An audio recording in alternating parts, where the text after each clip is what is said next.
لاہور کی be be پاک دامن کون ہے؟ کیسے عرب سے پاکستان پہنچی؟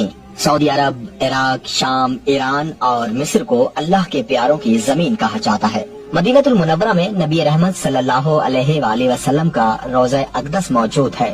نجف میں حضرت علی علیہ الصلوۃ والسلام کا روضہ مبارک، جبکہ کربلا کی زمین حضرت امام حسین علیہ الصلوۃ والسلام کی اعلیٰ و عرفہ شخصیت کے باعث کربلا معلیٰ کہلاتی ہے۔ مگر پیغمبر اور دوسرے بزرگان دین دنیا کے ہر کونے میں مدفون ہیں۔ پاکستان میں بھی ایسے بہت سے مقدس مزارات موجود ہیں جہاں اللہ کے نبی، پیغمبر، رسول کریم کے اصحاب، ازواج مطہرات اور آل رسول مدفون ہیں۔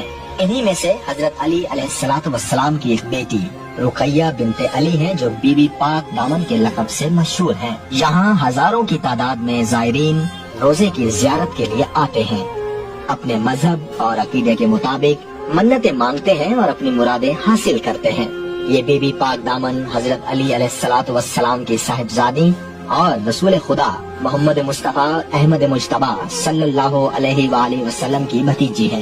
یہ حضرت ام البنین کی بیٹی اور حضرت عباس علمدار کی ہمشیرہ ہیں۔